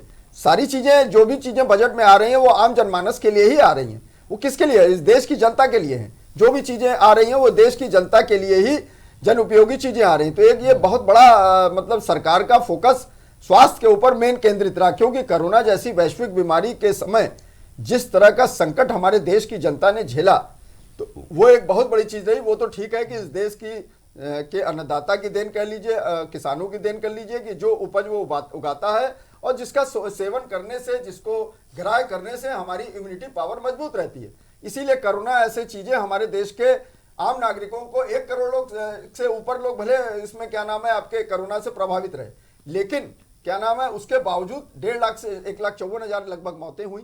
तो ये भी ठीक है, वो बहुत कम तादाद रही। तो ये एक हमारे किसानों की देन है, ये हमारे अन्नदाता की देन है। और सरकार जो किसान बिल लाई है, 1 मिनट, किसान जो बिल लाई है, सरकार का मेन फोकस ये है कि किसानों की आय बढ़े, जो पूर्व की सरकारों ने नहीं किया। भाई 60 साल से 70 साल कांग्रेस ने शासन केंद्र में किया, तो क्या आपकी नैतिक जिम्मेदारी नहीं बनती थी? क्या सारा फोकस आप इसी 6-7 सालों में मोदी जी की सरकार, नरेंद्र मोदी प्रधानमंत्रित्व में ही आप चाहते हैं कि सब कुछ सुधर जाए, सब कुछ हो जाए? अगर वो कृषि सुधार लागू कर रहे हैं तो उसको लागू होने देना चाहिए। आपके पास धरना प्रदर्शन का अधिकार तो खुला हुआ है।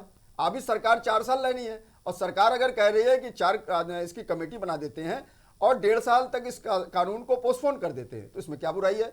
लेकिन लोगों को समझ में नहीं आ रहा है। तमाम दल और तमाम लोग इस ओर टिप्पणी करते हैं और लोगों को भड़काने का काम करते हैं। किसानों को यह बात समझनी चाहिए, आप आंदोलन के लिए तो कभी भी बाध्य हैं, कभी भी आप आंदोलन कर सकते हैं। और तमाम देखिए, इसीलिए इन बातों को समझते हुए BM सिंह, BK सिंह, ये सब किसान यूनियन के बड़े नेता हैं, वो आंदोलन छोड़ के चले गए। सुरेश जी, जो बीमा कानून है 1938, उसमें भी बदलाव करने के लिए जो ऐलान किया गया है, तो ये बीमा कानून 1938 क्या है और क्यों इसमें बदलाव किया जा रहा है? देखिए, बीमा कानून अभी तक ये था कि पर्टिकुलर पुराने धरने पे चले आ रहा था, जो एक पुराना समय था वही कानून चला रहा था। अभी इसको क्षेत्र में है कि इसको काफी व्यापक करना की, आप जो बार बार कह रहे हैं कि जनमानस के लिए था, बीमा जनरली जनमानस के लिए है कि संकट के समय वो सारी चीजें किया जाए, और इसको व्यापक विस्तार करने से फायदा ये होगा कि जो भारत का आम जन है, जिसको संकट के समय, जिसको आपातकाल के समय सबसे ज़्यादा ज़रूरत पड़ती है, उस समय ये कानून काम आएगा। इसीलिए देखिए कि लोकल के साथ साथ FDI भी इस पर बढ़ाकर 74% की गई है सरकार, क्योंकि ये इसकी पहुंच इसकी सभी व्यक्तियों तक हो, और कभी जिसके साथ भी हो तो कहीं ना कहीं वो कंपनियां वो खड़ी हो, इसके लिए किया गया है उसका। पंकज जी, व्यापारियों को बड़ी उम्मीद थी और ये थी कि होम लोन सस्ता होगा या महंगा हो सकता है, लेकिन ऐसा कुछ भी नहीं दिखा। ना होम लोन सस्ता होने की बात सामने आई और ना होम लोन महंगा होने की बात सामने आई। देखिए, होम लोन की अगर बात करें तो सरकार, अगर आपके रिजर्व बैंक की बात करें तो रिजर्व बैंक हमेशा रेपो रेट जारी करता है।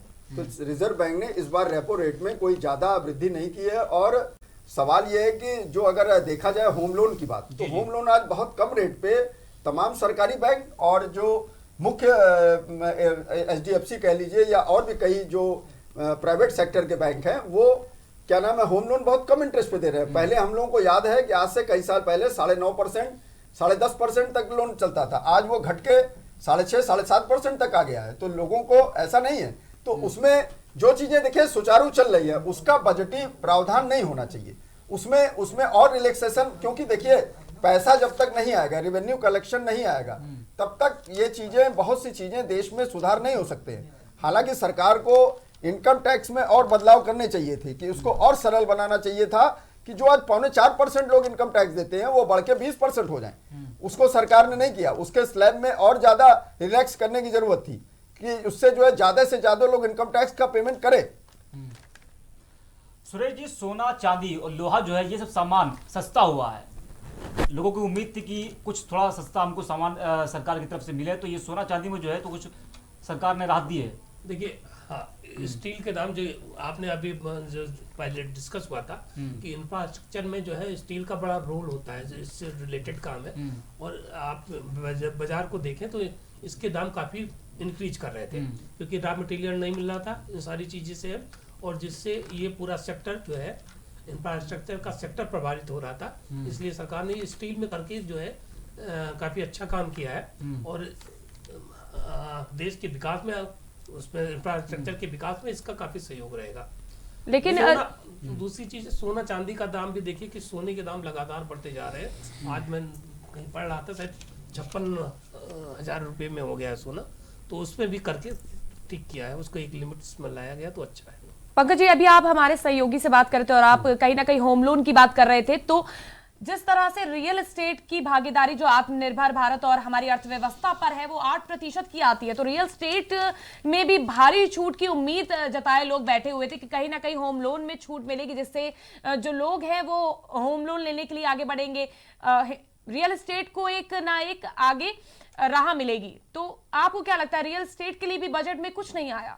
देखिए, रियल एस्टेट की अगर बात करें तो रियल एस्टेट में इंफ्रास्ट्रक्चर इस देश का एक बहुत बड़ा सेक्टर है और जो आम जनमानस को फ्लैट्स और तमाम चीज़ें उनके इनकम आय के अनुसार, लोग अपने आय के अनुसार उसको खरीदते हैं जी। और सवाल ये है कि पहले ही से इसमें टैक्सेशन कम चल रहा है, मतलब टैक्स कम कर दिया गया है कि ज़्यादा से ज़्यादा लोग ये चीज़ें खरीद सकें। और एक चीज़ और की गई है कि मतलब मार्जिन मनी घटा दी गई है। पहले जो मार्जिन मनी 25% तक होती थी कॉस्ट, बिल्डिंग कॉस्ट का, उसको अब 10% कर दिया गया।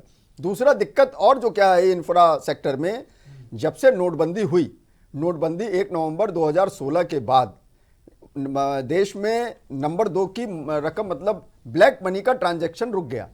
जो चीज़ें इंफ्रा सेक्टर में बहुत ज़्यादा बड़ी तादाद में अगर लेन देन उसका होता था, अब सारी चीज़ें वाइट के, मतलब एक तरह से कहा जाए कि मतलब पूरी चीज़ें लिखा पढ़ी में ही आपको देना है और करना है। उसके चलते इस पर एक लगाम कसी, मतलब ब्लैक मनी पे जो भी चीज़ आपको करनी है सब ब्लैक मनी आपकी बंद रहेगी। आपको सारी चीज़ें नंबर 1 से ही पेमेंट करना है, नंबर 1 से ही देना। कोरोना महामारी के पहले का था, जिस तरह से कोरोना महामारी आई और रियल एस्टेट में भारी गिरावट दर्ज की गई, उसके बाद कहीं ना कहीं ये उम्मीदें थी कि जो होम लोन है यानी कर्ज है लोगों को, उसमें कुछ छूट दी जाएगी ताकि रियल एस्टेट में जो आगे दौड़ है वो आगे उसकी हो और कहीं ना कहीं जो हमारी जर्जर अर्थव्यवस्था है उसमें गति आ सके। देखिए, कोरोना काल में लोगों की इनकम घटी, लोगों के रोजगार के साधन घटे, लोग नौकरियों से निकाल दिए गए, तो लोग पहले अपने आय का संसाधन और पहले अपने परिवार की जीविका का, जीविकोपार्जन का चीज़ों को देखेंगे कि पहले वो इस पे आएगा। तो ये तो सीधी सी बात है कि इसका प्रभाव तो कहीं ना कहीं है। देखिए, ये जो बजट है, ये बजट देश की इकोनॉमी को आगे ले जाने वाला बजट है। देश की जीडीपी जो इस समय -7.7 चल रही है जी, उसको जीडीपी को बढ़ाने के लिए ये बजट लाया गया है। लेकिन आप पुरानी जीडीपी को जो देखिए पंकज जी कि कितनी बढ़ोतरी हुई है। देखिए, एक बात समझ लीजिए, जिस तरह से जीएसटी कलेक्शन बढ़ गया, यही जीएसटी कलेक्शन इस देश की जीडीपी को बढ़ाने में सफल रहेगा। और सुरेश जी, अगर हम कुछ आप जो बात को टोक रहे हैं मैं आप पे भी आऊंगी, लेकिन जिस तरह से वी ग्रोथ की बात हो रही है, लेकिन हमारे एंड से हम जहां तक देख रहे हैं 2014 में भी 4% जीडीपी थी, इससे ज्यादा नहीं थी, तो 11% जीडीपी लाने की बात हो रही है, माइनस में चल रही है आप लोग कह रहे हैं। उसके बाद इस तरह का बजट आना तो कैसे गति मिलेगी इसको? मैं बताना चाह रहा था, सॉरी मैं बीच में। बिल्कुल बिल्कुल। इस समय जो अंतर्राष्ट्रीय मुद्रा कोष ने इसका IMF ने किया है, उसका 11.5 किया है। उसके पीछे रीजन यही है कि ये जीडीपी बढ़ेगी तभी जब देश का आर्थिक विकास तेज हो। बिल्कुल सही। आप बजट की जो बात कर रहे हैं उन सुविधाओं के, बजट देश का विकास कैसे हो इसके लिए सबसे ज्यादा ध्यान रखा गया है। वो सेक्टर्स जहां पर देश का विकास होता है, देश की इनकम बढ़े, उसके लिए प्रयास किया गया। ठीक है, वो सारी सुविधाएं जो मध्यम वर्ग या जो चाह रहा था, रियल एस्टेट चाह रहा था, वो नहीं मिले, लेकिन देश का विकास के लिए बजट पेश किया गया है, पहली चीज। दूसरी चीज ये है कि रियल एस्टेट की आप बात कर रही थी, नोटबंदी का सबसे बड़ा असर जो किसी सेक्टर पे पड़ा है वो रियल एस्टेट है। जैसे पंकज जी ने कहा वो सही है कि जितना उस समय पैरेलल इकोनॉमी चल रही थी, नंबर 2 की पैरेलल इकोनॉमी चल रही थी, और नोटबंदी का जो वो पैरेलल इकोनॉमी कोलैप्स कर गई, और उसकी वजह से जो पैसा रियल एस्टेट में जाता था बंद हो गया। वो बंद हो गया, जिससे रियल एस्टेट का जो बिजनेस था काफी डाउन हो गया। बिल्कुल। लेकिन अब धीरे धीरे उस फिर गति पड़ रही कि अब सुधार आ रहा है, उसमें नंबर 2 का पैसा जाना बंद हो गया। अब जो रियल कस्टमर है जी, जिनको वास्तव में मकान की जरूरत है, वही उस पे इन्वेस्ट कर रहा है। अब फंड डबल करने के लिए वही इस वक्त हमारे साथ कांग्रेस नेता गौरव जैन भी जुड़े हुए हैं फोन लाइन पर। तो गौरव जी, मैं आपसे जानना चाहूंगी कि आपको क्या लगता है केंद्र सरकार का ये बजट कितना फायदेमंद होगा, कितनी गति मिलेगी? जीडीपी 11% पे पहुंचाने की बात हो रही है।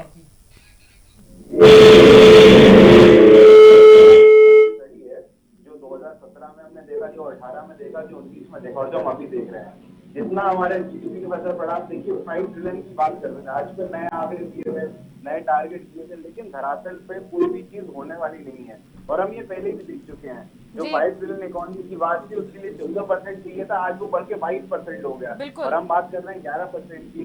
जो रेट है उसके ऊपर कोई चर्चा नहीं की, जो शहरी अपना बेरोजगार था उसके ऊपर कोई स्कीम लाए नहीं। तो जो बात वहां पर कही गई थी, अभी अमृत सिंह जी का एक लेख कहा था, उसमें कहा कि अगर आपको कॉन्फिडेंस लाना है अर्थव्यवस्था में, तो सबसे पहले आपको शहरी जो बेरोजगार उनके हाथों में पैसा देना पड़ेगा किसी प्रकार की। जैसे नरेगा ग्रामीण इलाके में, वैसे शहरी इलाके में आपको स्कीम देनी पड़ेगी। तो वो स्कीम आपने कोई लाए नहीं, नए कुछ वादे किए नहीं। आपने जो इकलौता यहाँ पे वो लाए हैं क्लॉज, वो ये है कि किसी भी प्रकार से जो देश की संपत्ति है उसे बेचा जाए। गौरव जी, बजट, गौरव जी आपको आवाज आ रही है? गौरव जी, महंगाई और बेरोजगारी और व्यापारियों को काफी ज्यादा उम्मीद थी कि इन सब से जो है निजात मिलेगी, लेकिन ऐसा कुछ बजट में दिखाई नहीं पड़ा। तो क्या कुछ आपका रिएक्शन इस पे? नहीं जी, बजट में ये कुछ दिखाई दे, क्योंकि जो बजट है ये पूर्णतः सिर्फ और सिर्फ पूंजीपतियों के लिए है। आप देखिए जितने भी यहाँ पर बोले जाएंगे कि आप सेक्रीफाइसेस करिए, वो मिडिल क्लास से बोला जाएगा, वो गरीब आदमी से बोला जाएगा। लेकिन जो पूंजीपति हैं, जो अपना पैसा निकाल के भाग रहे हैं, जो पूरा देश का पैसा, आप समझिए, जो ऑक्सफैम की रिपोर्ट आई थी अभी, तो ऑक्सफैम की रिपोर्ट में भी यही था कि 65% लोग जो वो 3,000 रुपए से कम कमा रहे हैं महीने में। और पिछले कोरोना काल में ही जो देश के जो टॉप 5 रिच वो हैं बिजनेसमैन है, उनके पास जो उनकी जो इनकम है वो 35% बढ़ गई। तो ये सरकार की जो नीतियां हैं, ये उन्हीं का एक आपको व्यापक रूप से असर दिख रहा है। इस जो सरकार है वो पूरी तरीके से एक तरफ झुक गई है, उसे आम आदमी से कोई लेना देना नहीं है। वो सिर्फ और सिर्फ देश की जो संपत्ति, आज आप देख रहे हैं, आज ये निर्मला सीतारमण जी ने बोला कि हम एयरपोर्ट में यहाँ पे बेचेंगे, हम जो रेल की अपनी बिजली की ट्रांसमिशन की लाइन है वो बेचेंगे, और बाकी जो तमाम हमारे जो संसाधन थे देश के, उनको सबको बेचने में लगे हुए हैं। बहुत बहुत शुक्रिया गौरव जी हमारे साथ जुड़ने के लिए। तो वहीं भाजपा से अशोक पांडे जी हमारे साथ जुड़ चुके हैं। अशोक पांडे जी, मोबाइल उपकरण पर कस्टम ड्यूटी तो बढ़ा दी गई, लेकिन आम जनता के लिए कोई रियायत नहीं। जिस तरह से कोरोना काल में कमर टूटी, उसके बाद उम्मीदें बहुत थी बजट से, लेकिन उम्मीदों पर खरा नहीं उतरा बजट। बहुत ही ऐतिहासिक बजट है ये। इस बजट को अगर आप देखें कि कोविड के उस व्यवस्था में, उस महामारी में, जहां पूरे विश्व की अर्थव्यवस्था पूरी तरह गड़बड़ा गई थी, ऐसे में ये बजट एक संबल के रूप में लोगों को सहयोग देने के काम आएगा। इस बजट में जो खूबियां हैं, सबसे ज्यादा इस बजट में, चाहे वो रक्षा क्षेत्र हो, एक भी क्षेत्र ऐसा नहीं है जिसको अछूता रखा गया हो। हर क्षेत्र को इसमें संबद्ध किया गया है। और मैं दावे से कह सकता हूं कि जो 5 ट्रिलियन अर्थव्यवस्था की बात प्रधानमंत्री मोदी जी ने की थी, और जो आत्मनिर्भर भारत की बात मोदी जी ने की थी, वो सारी इस अर्थव्यवस्था में आपको देखने को मिलेगी। धीरे धीरे, यानी कि अप्रैल के बाद, यानी मई से शनय इस अर्थव्यवस्था से जो कलेक्शन है, जो उसका डिस्ट्रीब्यूशन है, एक इतना सुंदर अनुपात आज तक कभी नहीं बना। मैं तो कह रहा हूं कि अपने आप में ऐतिहासिक बजट है, और इतना अच्छे अनुपात का बजट है जहां पे समभाव में सबको रखा गया है, और यह निश्चित रूप से आने वाले समय में बहुत ऐतिहासिक बजट साबित होगा। देश में सबसे बड़ा जो मुद्दा है वो है रोजगार का, कि लोगों को रोजगार मिलना चाहिए। लेकिन इस 2 घंटे के बजट में वित्त मंत्री ने ऐसा कोई भी जिक्र नहीं किया रोजगार को लेकर। आप कह रहे देखिए, हैं कि ये अच्छा बजट है। आत्मनिर्भर भारत में रोजगार में लोगों को रोजगार सरकारी नौकरी तक सीमित रखना नहीं होता है। आत्मनिर्भर भारत में स्वरोजगार की स्थापना की बात की गई, इसके लिए सबसे ज्यादा बजट दिया गया है। नंबर 2 बात यह है कि 45 डिग्री पर आपका ये बजट अर्थव्यवस्था ऊपर उड़ती आपको दिखेगी। 2 माह का वेट करना पड़ेगा, 2 माह के इंतजार में आपको दिखेगा। जो मार्केट में लोग शेयर मार्केट से अनुमान लगा रहे हैं, शेयर मार्केट बजट का आधार नहीं है। शेयर मार्केट में विदेशों का पैसा लगा होता है और वह विदेशी स्थिति पे चलता है, लेकिन भारत की अर्थव्यवस्था में कृषि पे आधारित अर्थव्यवस्था है, रोजगार पे आधारित व्यवस्था है, ग्रामीण कुटीर उद्योग पे आधारित अर्थव्यवस्था है, इसलिए इसमें अर्थव्यवस्था दूसरी तरह से चलती है। मुझे लग रहा है कि ये बजट पे थोड़ा इंतजार किया जाना चाहिए, इतनी जल्दी प्रतिक्रिया दे पाने की स्थिति में कोई नहीं है। बहुत बहुत शुक्रिया अशोक पांडे जी का। इनका कहना था साफ तौर पर कि 2 माह का इंतजार करना पड़ेगा, लेकिन जो आम जनता परेशान है वो बजट का इंतजार कर रही थी कि बजट आएगा, लेकिन अब बीजेपी के नेता कह रहे हैं कि अब 2 माह का इंतजार करना पड़ेगा। अब्दुल करीम जी, आपको क्या लगता है 2 माह का इंतजार? वो तो खैर देखने वाली बात होगी कि कितना इंतजार करना पड़ेगा। फिलहाल जो बजट है वो आम जनता के लिए शायद नहीं है, और जो उम्मीदें आम जनता को थी वो शायद उन्हें नहीं मिली। हाँ, एक बात तो जरूर है कि किसानों को कुछ राहत जरूर मिली है, लेकिन इससे किसान की जो आंदोलन जो चल रहा है, इस बजट से आखिरकार किसानों के आंदोलन पर कितना असर पड़ेगा, क्या किसान इस बजट से खुश होंगे? फिलहाल के लिए जो हमारे साथ स्टूडियो में खास मेहमान थे, हम उनका धन्यवाद करना चाहेंगे। हमारे साथ थे पंकज रस्तोगी जी, वरिष्ठ पत्रकार, और सुरेश प्रताप सिंह जो कि एडवोकेट थे ये जीएसटी के। आप सभी का बहुत बहुत धन्यवाद हमारे साथ जुड़ने के लिए। तो जो बजट था वो आज सबके सामने पेश हुआ है और वित्त मंत्री निर्मला सीतारमण ने इस बजट को पेश किया। फिलहाल जो उम्मीदें थी जनता को, शायद ये बजट उतना उम्मीद भरा नहीं रहा है, और आत्मनिर्भर बजट की बात कही गई थी कि ये जो बजट होगा वो आत्मनिर्भर होगा। इससे पहले बजट पेश होने से पहले वित्त राज्य मंत्री अनुराग ठाकुर ने बड़ा ऐलान किया था कि ये जो बजट होगा वो जनता के हित का बजट होगा, लेकिन आखिरकार कहीं ना कहीं जनता के हित का जो बजट है वो यहाँ पर नहीं दिखा है। किसानों को कुछ थोड़ी बहुत जो राहत है वो जरूर मिली है, और जो कंपनियों पर भारतीय का नियंत्रण होगा ये भी जो ऐलान है वित्त मंत्री निर्मला सीतारमण ने किया है।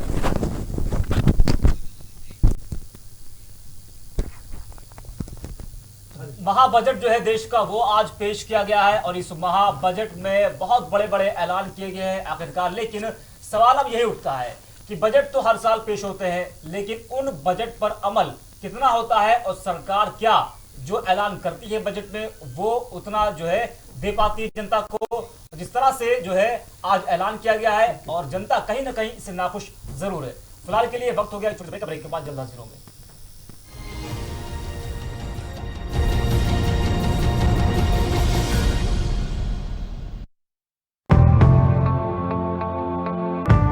कश्मीर से लेकर कन्याकुमारी तक,